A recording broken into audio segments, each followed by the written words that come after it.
Hello, my name is Dr. Rees. I'm one of the authors of a recently published book entitled Our Shared Illusions, What Neuroscience Can Tell Us About Our Minds, Our Planet, and Our Future, co-written by Trip Venturella. So why another book? Why a book at all?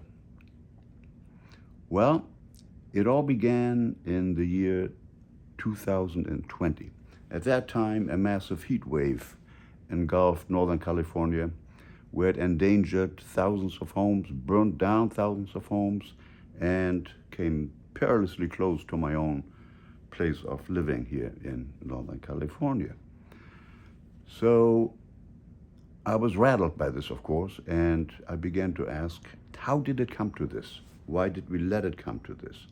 What are the precursors? What are the conditions that allow this kind of catastrophe to happen?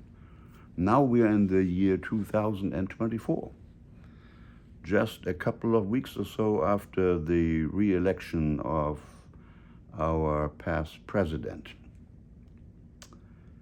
Many of you, depending on your political orientation, may have some questions about that. How did it come to this? What are the forces that allow us to, again, step up to a cliff of perilous danger that is unfolding in real time while I'm recording this video for you?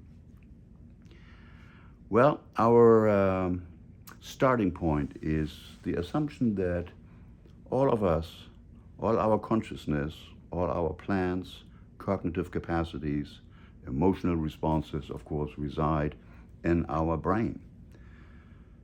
By looking at our brain, we can perhaps detect or identify vulnerabilities that we call failure modes that make it possible for us to get ourselves into hot problems that become almost unmanageable. So we searched the literature. In my background as a neuroscientist and a practicing psychiatrist, I was very familiar with much of this material, but I never have looked at it in terms of the specific idea of identifying inbuilt modes of failure in our shared cognitive and emotional capabilities that might predispose us to not address dangerous situations up front and handle them expeditiously as a global community.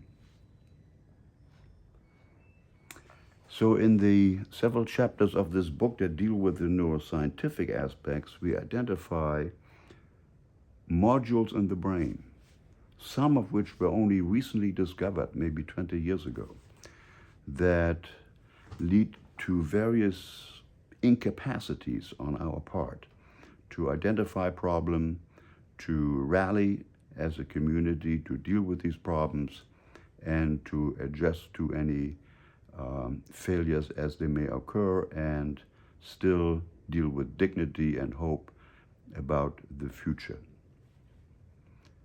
Now, this has become increasingly relevant since the book was started in the year 2000, 4 years ago. The situation has dramatically changed. Climate scientists are now clear that the initial idea to limit global warming to 1.5 centigrade, as spelled out in the Paris Agreement, is a train that already has left the station. More and more are climate scientists alarmed by the prospect of perhaps reaching 2.0 up to 2.7 degrees, depending on how the global community adjusts. As it turns out, we have done nothing that has made any impact on the ever-increasing CO2 levels in the atmosphere.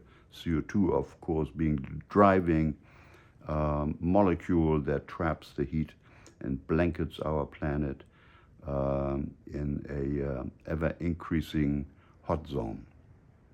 Methane is another compound that has been increasingly identified, much more potent than CO2 in trapping heat, but is a second runner-up at this time. May, however, become ever more important as the permafrost in the Arctic is receding and more methane is released into the atmosphere.